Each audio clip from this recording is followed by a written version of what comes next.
Gracias. Bueno, Andrés Malamud con nosotros. Bienvenido, Andrés, ¿qué tal? Muchas gracias. ¿Viste cómo nos atraviesa a veces algún tema que no tiene que ver con la política o la economía, ¿no? Así somos los argentinos, ¿no? Notable. ¿Somos especiales en ese aspecto, las audiencias? No, pero lo notable en este caso es que cuando hablamos de política y de economía ahora hay menos dramatismo que con estas situaciones de la vida real que están pasando. Claro. Ajá. Los pocos momentos en los cuales uno baja los decibeles y se da cuenta que la política y la economía, en el fondo, no son tan graves. Hay tragedias peores en la vida. Por supuesto. Sí, tiene más solución o una solución más cercana a la desaparición, por supuesto, de alguien, ¿no? Bueno, la pregunta básica para alguien que está afuera, que es argentino, ni más ni menos, es decir, ¿cómo ves a la Argentina? ¿Cómo ves al gobierno de Milei? Hay una buena y una mala en Argentina. Empecemos por la mala, a ver. Empecemos por la mala, la economía. Sí. Argentina tiene inflación, aunque esté bajando, es la más alta del mundo, y tiene cepo, que es algo que no es típico de Argentina. Hoy en otra conferencia, Manuel Álvarez Agis contaba casos de cepo en países desarrollados, y lo que provoca es que la gente se comporte de la misma manera que acá, creando brecha y mercados paralelos. El cepo es un problema, en Argentina nadie lo quiere, pero nadie sabe cómo sacarlo. En otros países del mundo, hoy no hay cepo. Tenemos que resolver esa cuestión, esa puerta giratoria que no permite la salida de capitales, pero tampoco el ingreso. Y la inflación es el tema clave. Pero hablemos de lo bueno también. Hubo elecciones en México hace 2 semanas. En esas elecciones para elegir presidenta y cargos nacionales y subnacionales, hubo centenares de ejecuciones, de homicidios, de asesinatos de candidatos municipales por parte del narco. Sí, claro. Hay mucha economía informal en América Latina, mucha de ella es ilegal y buena parte es violenta. Estamos viendo un caso de trata. La trata de personas es una de las más graves, el narcotráfico es una de las más poderosas económicamente. Y matan gente en el resto de América Latina. En Argentina no tenemos guerras, no tenemos autoritarismo, no tenemos abuso masivo, violación masiva de los derechos humanos, no tenemos conflictos étnicos y lo naturalizamos, nos parece normal. En buena parte del resto del mundo, incluyendo América Latina, no es normal. Por eso es bueno que sepamos que hay cosas que funcionan bien en este país. Y lo medimos de una manera muy simple. Hay más gente que quiere inmigrar a Argentina que argentinos que emigran al mundo. Exactamente el doble. ¿Por qué dijiste que Milei se le terminó la casta?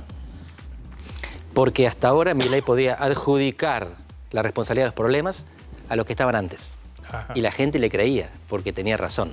Porque hace 10 años que Argentina no crece y en esos 10 años pasaron todos los gobiernos. Kirchneristas y antikirchneristas. Entonces cuando él decía, son estos tipos, hagamos algo diferente, la gente decía, es verdad. Bueno, está haciendo algo diferente. Y con 10% de los senadores y 15% de los diputados, dentro de poquito va a tener aprobada su primera ley. Y su decreto de necesidad de urgencia no fue rechazado. Así que tiene su gran ley y su gran decreto. Claro. O sea, está gobernando. Pero eso no es consecuencia, Andrés, de la fragmentación social, digo, porque los gobernadores Juntos por el Cambio, los del peronismo no kirchnerista, lo que te dicen es, mira, hoy por hoy no darle las herramientas a Milei es quedar del lado del kirchnerismo, y eso en un proceso de reconstrucción de imagen, reconstrucción de identidad de sus respectivos espacios, le resta mucho más de lo que le suma. Y le dan los instrumentos. Claro, por eso te digo, los instrumentos a Milei no le llegan más por una necesidad de la oposición dialoguista más que por una negociación inteligente de su parte. Principalmente sí, pero cuando fue tonto el gobierno, cuando tuvo impericia, en febrero, retiraron el proyecto y lo perdieron. El proyecto está aprobado, lo tuvieron que mandar otra vez. Así que comete errores el gobierno y aprende de ellos. Y es verdad que la oposición está presionada, está empujada por la gente. Hay muchos opositores que querrían votar en contra. Pero no votan en contra porque sus electores quieren que le vaya bien. A Milei quieren que tenga los instrumentos. Porque tienen un problema que es que comparten el electorado muchas veces. Así es, los que votan a los gobernadores de Juntos por el Cambio votan a Milei presidencia. Eso se ve en la franja central del país. Pero por las razones que sea, la oposición le dio las herramientas. Si el presidente tiene el poder, que lo ganó por los votos, y tiene 4 años por la Constitución, y tiene las herramientas, que se le dio un Congreso en el que tiene hiperminoría, ¿qué más necesita? ¿Y no es un riesgo eso que para la oposición dialoguista que sean percibidos por el electorado como parte del oficialismo? Sí, es un riesgo y ese es el debate que hay hoy dentro del PRO. El debate entre Patricia Bullrich y Mauricio Macri. Los dos quieren que a Milei le vaya bien. La posición de cada uno difiere respecto de cómo negociar con Milei. Para Patricia Bullrich sería subordinación al presidente, para Macri sería negociación con el presidente. Y el PRO está desgarrado por esta discusión. El radicalismo también tiene sus Pero en menor problemas. medida, porque el Lustó tiene menos peso, digamos, que Cornejo, Valdés, Sadir, Puyaro. Siendo el y, presidente del claro, partido, pero digo. justamente el radicalismo tiene 34 diputados y 14 senadores. Son 48 legisladores. Uno de los 48 votó en contra de la ley. 1. 4 se abstuvieron y el resto todo a favor. Ahora, Es Andrés, decir, es el partido sí. que Milei más odia. Milei odia a Alfonsín por encima de todas las cosas. Zurdo, hiperinflacionario, empobrecedor. Ujú. Y el radicalismo está dándole Yo el creo que es instrumento. la reta el que Sí. más odia, pero bueno, no te la discuto. Andrés, vos que vivís en Lisboa, que sos universitario allí, profesor universitario, ¿qué inflación tiene anual Portugal? En todos los países desarrollados, y no solo, el objetivo inflacionario es 2% anual. Siempre. Qué bárbaro. En el caso de Qué paz de bolsillo, ¿no?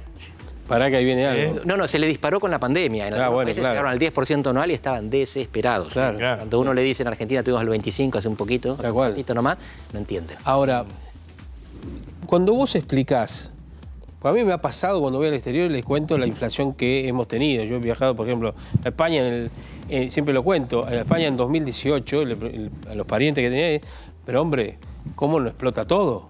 ¿Cómo pueden vivir con...? No lo pueden entender.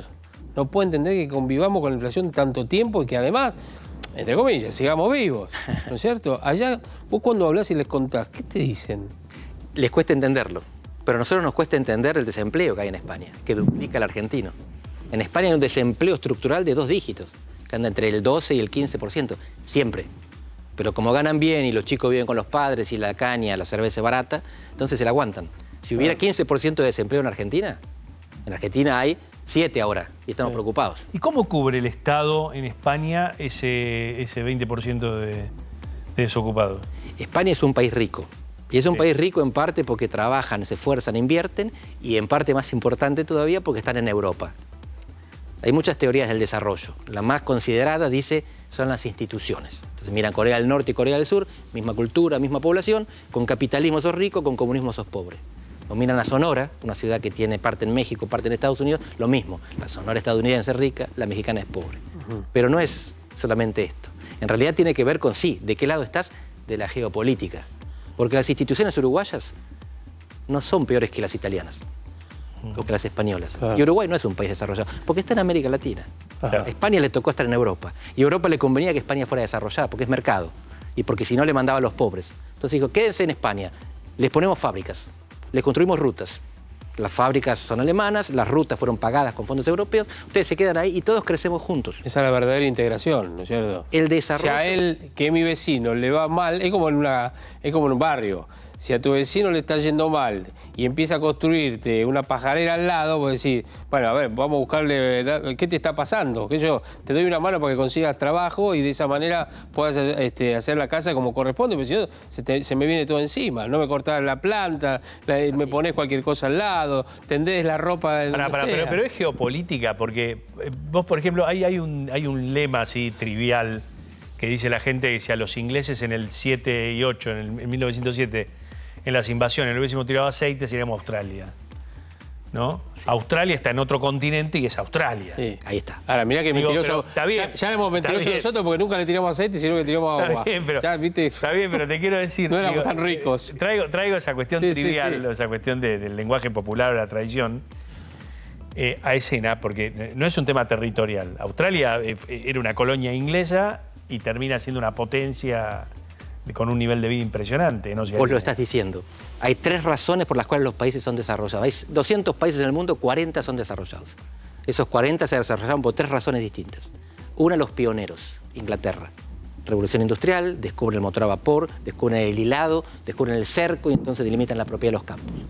Y contra ellos, Francia, Alemania, Holanda, porque tenían que competir, si no Inglaterra se los come. Claro. Esos son los pioneros. Después están los herederos. Australia, Nueva Zelanda, Estados Unidos, Canadá, heredaron las instituciones y el capital acumulado primitivamente por la gran pionera, que es Inglaterra. Así que cuando se independizan, ya son capitalistas, ya tienen la riqueza, el capital originario, ya tienen las instituciones y siguen. Y los terceros son los invitados. Los invitados son el resto de Europa continental, del sur, España y Portugal no tienen mejores instituciones que Uruguay y Chile. Europa Oriental, cuando sale de la órbita comunista, Japón, Corea del Sur, Taiwán, Hong Kong, eso porque Estados Unidos decidió que para combatir al comunismo tenía que desarrollar aquellos países que lo contenían.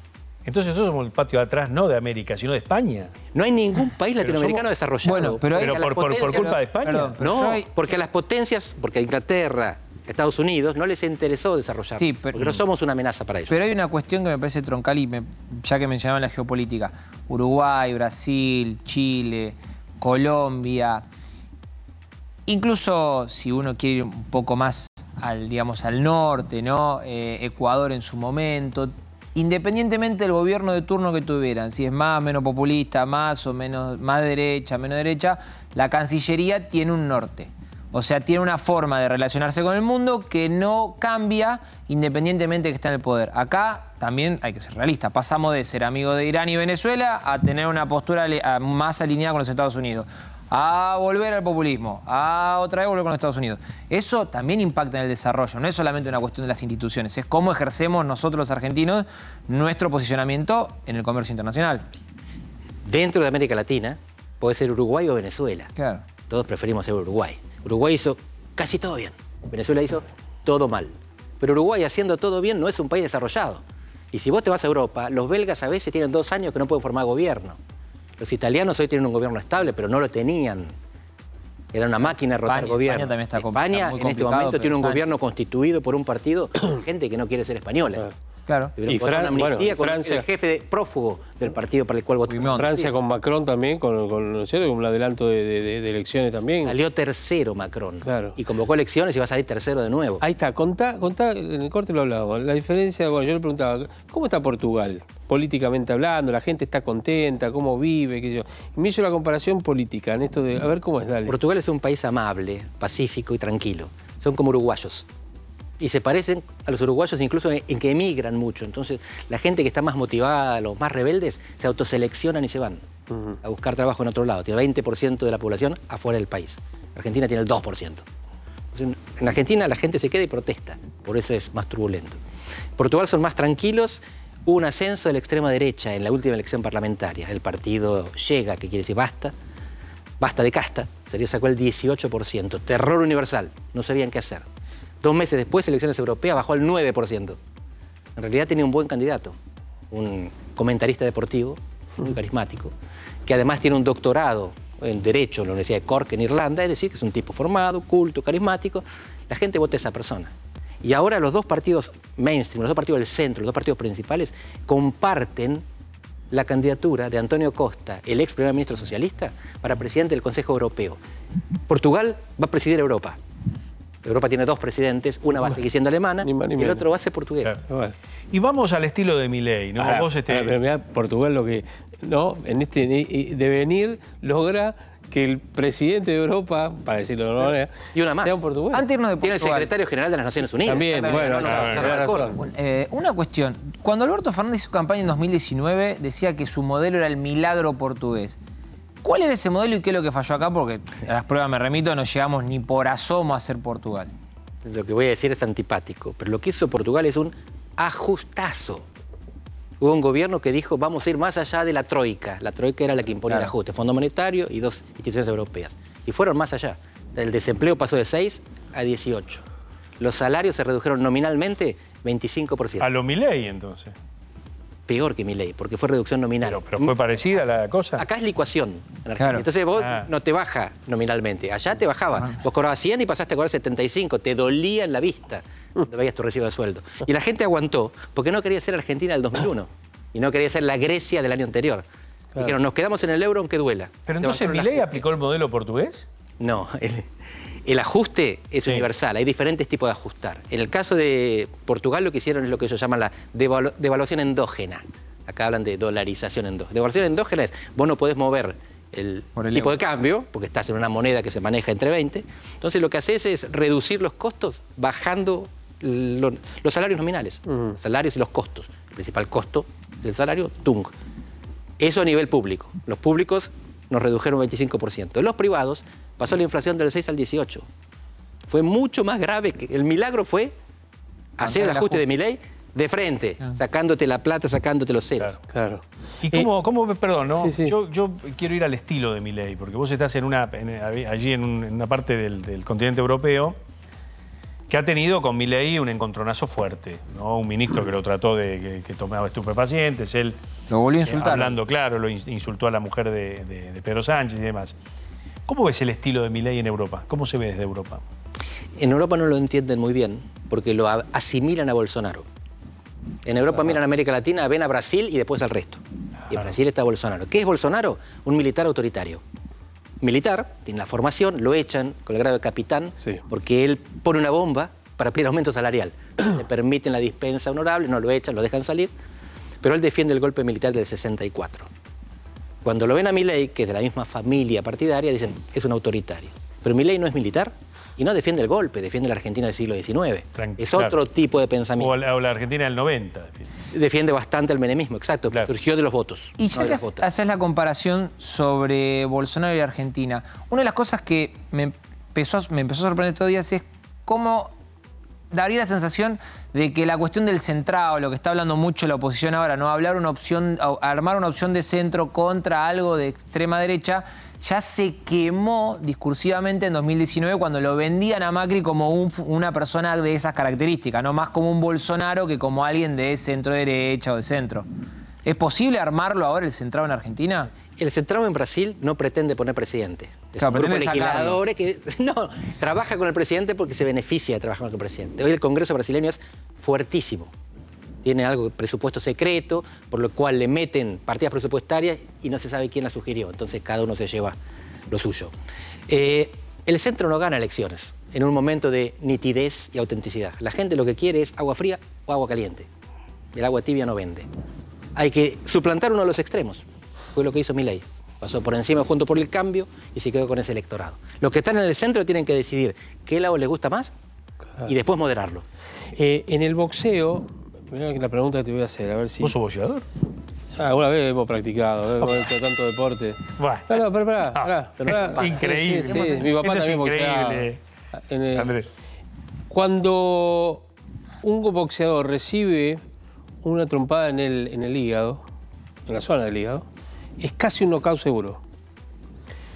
Te pido que nos des una trompada de esas diciéndonos, ustedes los argentinos lo que tendrían que pensar, decidir o hacer es esto, porque si no van a caer como ese boxeador que obviamente después de esa trompada aprende que se tiene que resguardar bien, no es solamente el rostro, sino abajo también.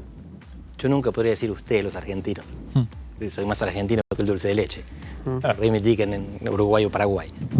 Pero cuando estás afuera, tienes un marco de análisis. En términos muy simples, esto no es una trompada en el hígado. Hay algo que tenemos que hacer y algo que tenemos que evitar. Lo que tenemos que hacer es eliminar la inflación. Eso es lo que nos diferencia para mal del resto del mundo. Lo que tenemos que evitar es romper la convivencia. Aunque no parezca, Argentina es un país donde la convivencia política es amable, es pacífica. Uno se ofende cuando una presidenta deja el poder y no le entrega la banda al otro.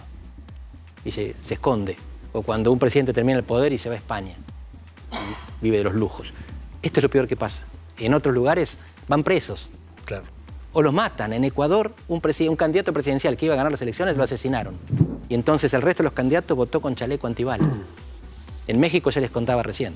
En todo Marielle Franco, la concejala en Río de Janeiro, en Brasil. Hay violencia, acá no hay violencia política. Pero el atentado a Cristina no lo ves como una suerte de Si peligro. vos hablás con los kirchneristas, ellos te van a decir, ¿de qué estás hablando si acá hay violencia política? Bueno, magnicidios ocurren, es una desgracia. O Olof Palme, en Suecia, uno de los países más pacíficos del mundo. Estados Unidos tiene 4 presidentes, 4 Shinzo Abe, fueron asesinados. Premier Shinzo Abe de Japón. Ex. Ni hablar de Bueno, Rabin en Israel. Era una que figura cambió la historia. muy importante. Shinzo Abe era muy importante, vino Claro. al G20 acá, ¿no? Vino Sí, Shinzo aparte, Abe. aparte el homicidio fue algo muy público, fue en un... Era un capo, pero ya había sido. Sí, Rabin, Kennedy. 4 presidentes tiene Estados Unidos que fueron asesinados en el ejercicio del Lincoln, cargo. Kennedy. Esas cosas pasan, pero no hay un movimiento que promueva eso, no hay ningún político legitimando eso, no hay ningún partido que diga está bien lo que le hicieron a Cristina. No sé si era un loco o eran 4 locos, pero el sistema no quiere eso. Fíjense que después se cerró sobre eso y nadie está promoviéndolo. Se insultan, Totalmente. se agreden, pero violencia no hay. Eso es lo que hay que mantener. Bien. Un placer recibirte. ¿Hincha de qué cuadro sos? De los Pumas. De los Pumas, rugby, bueno. Pero la selección la ves. Tiene un La deporte selección como la argentina. gente, ¿El vamos, fútbol no te gusta el vamos. fútbol? Me gusta el fútbol, pero no se compara con el rugby. Totalmente bien, al fin alguien que lo dijo. ¿Viste? Ese- Bueno, muy bien. Obvio. Bueno, muchas gracias. Gracias, Andrés, por Y de- haber venido.